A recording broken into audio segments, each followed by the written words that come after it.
O Meio-Dia Paraná abre espaço agora para um dos casos mais intrigantes da crônica policial brasileira. O desaparecimento do menino Evandro Caetano em abril de 1992 em Guaratuba. O caso, cercado de mistérios e reviravoltas, repercutiu no Brasil e no mundo. A investigação mostrava que uma criança de 6 anos havia sido morta em um suposto ritual de magia negra, a mando da mulher e da filha do prefeito da cidade.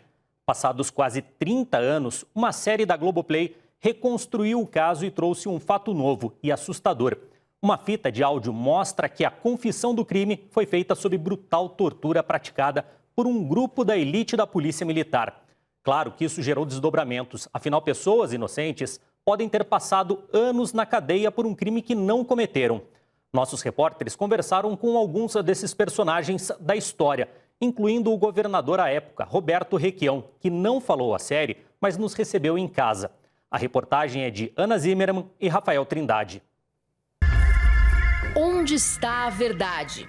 Eu sou inocente e vou continuar gritando a minha inocência. A minha opinião pessoal é da responsabilidade deles. Eu tenho certeza absoluta da inocência. Celina e Beatriz, como que elas fizeram? Era um braço de volta com o pescoço mexendo.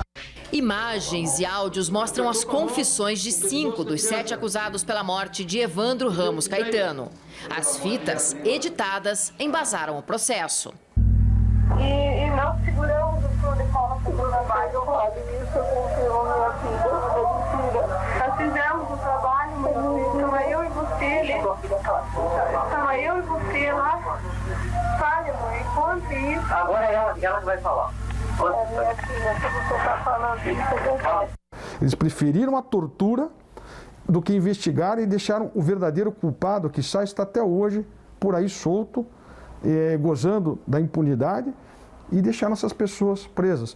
Não há, além dessas fitas, nenhuma outra prova nos autos.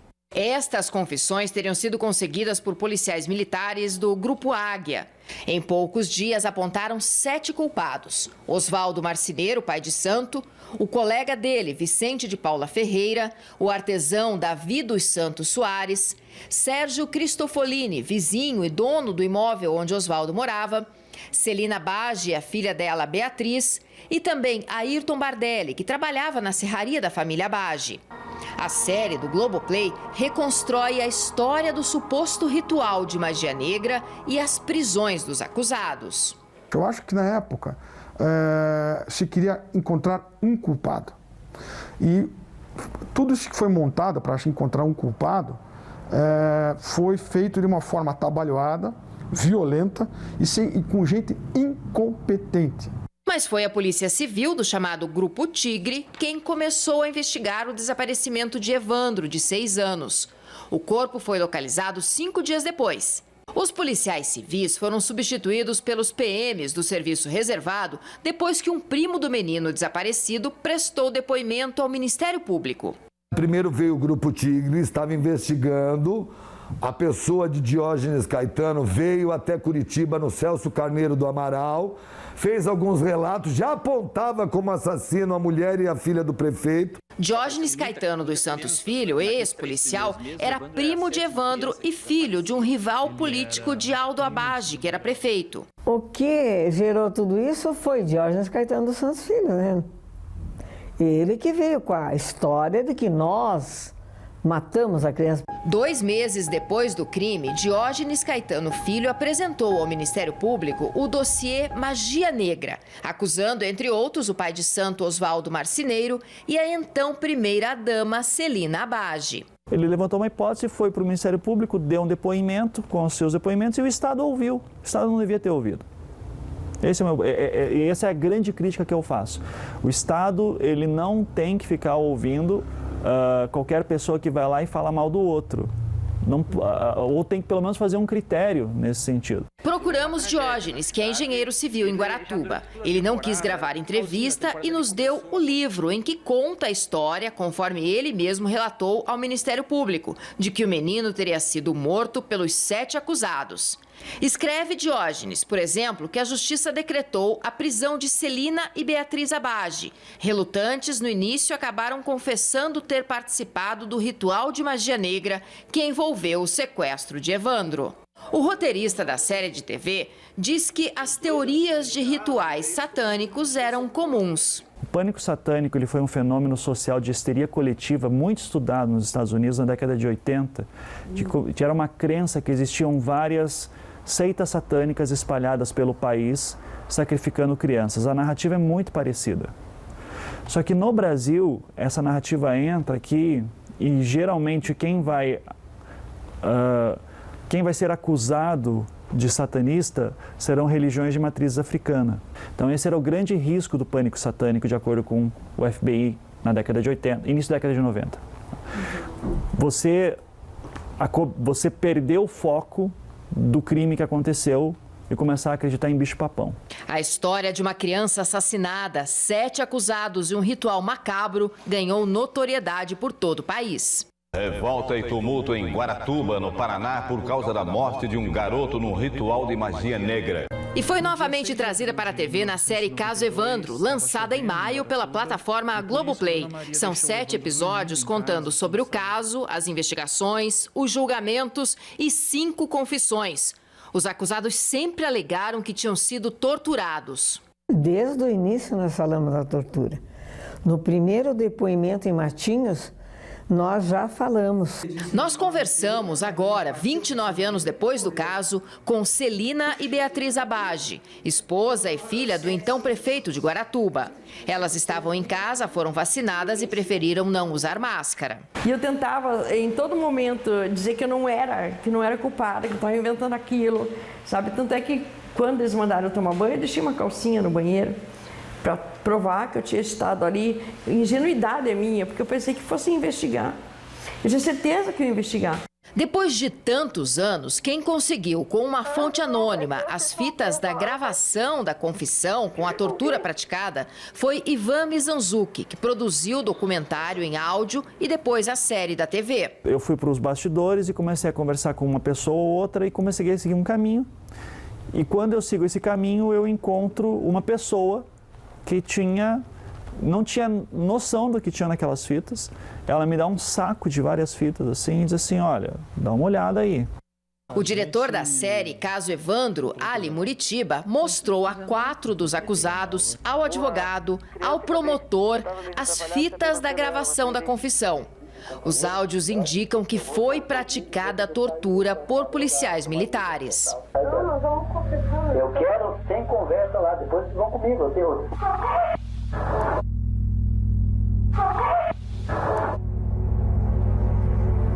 Sou eu, assim, querida. São detalhes de crueldade e nós vamos mostrar mais trechos daqui a pouco.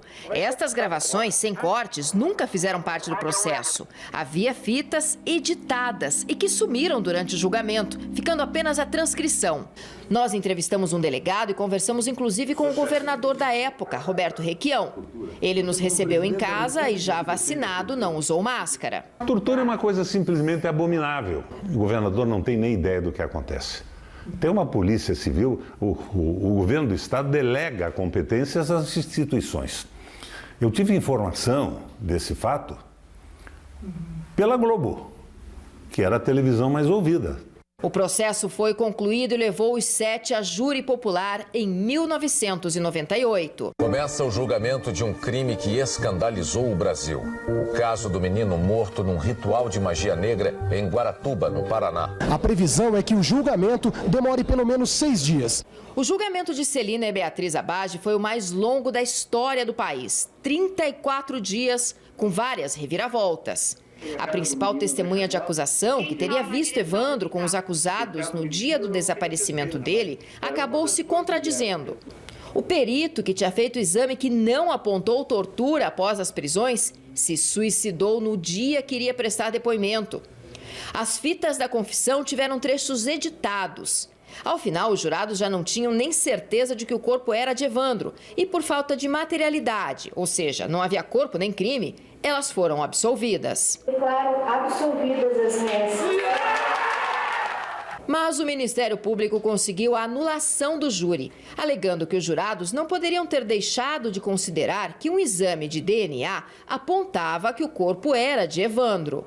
Novos julgamentos aconteceram e em 2004, Osvaldo, Davi e Vicente foram condenados pelo homicídio e voltaram para a cadeia. Bardelli e Cristofolini, os dois que nunca tinham admitido participação, foram absolvidos em 2005. A decisão do Conselho de Sentença demorou poucos minutos para sair. Os dois réus foram considerados inocentes. Francisco Cristofolini por 6-1 e Ayrton Bardelli por 5-2 das acusações de sequestro e homicídio.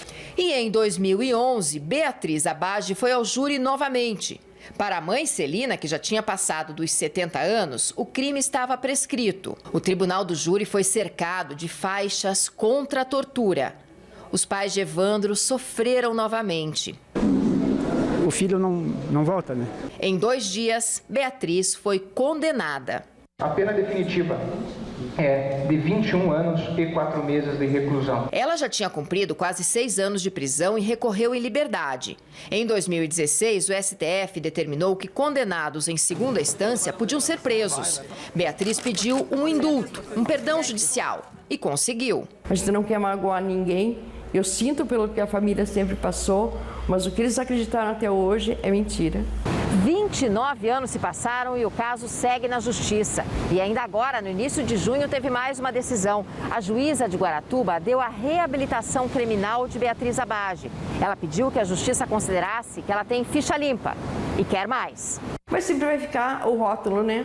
É mesmo com absolvição. Então nós temos que ter o status de inocentes. A defesa de Beatriz e Celina Abage vai pedir a revisão criminal. Quer anular o processo, alegando ter uma nova prova, a fita, mostrando que a confissão na época foi obtida sob tortura. Daqui a pouco a gente explica mais sobre os novos rumos que o processo pode tomar e também como foram as investigações e detalhes das novas fitas da tortura sofrida pelos acusados da morte de Evandro. Eu simplesmente falei o que eles queriam porque eu fui torturado. Você também foi torturado? Fui. Não deram chance para mim, ninguém perguntou se eu devia ou não. Sempre torturado. A gente sempre era torturado. Eu voltei a ser torturado porque eu não podia ter contado para minha família que eu tinha apanhado. Eu não vi mais. A minha mãe só escutava os gritos delas. Eu disse, pelo amor de Deus, não faço nada com ela porque ela tem problema. Daqui a pouco você confere a segunda parte da reportagem especial sobre o caso Evandro. Nós vamos mostrar os desdobramentos que as fitas sem edição trouxeram para o processo e também trechos que mostram torturas que os acusados sofreram. E no aplicativo Você na RPC, uma entrevista exclusiva de Celina e Beatriz Abage sobre essa situação toda. Uma entrevista que você vai assistir com exclusividade somente no aplicativo Você na RPC, parte do material produzido para essas reportagens e que está lá. Você está vendo aqui esse código, você pode baixar ali o aplicativo.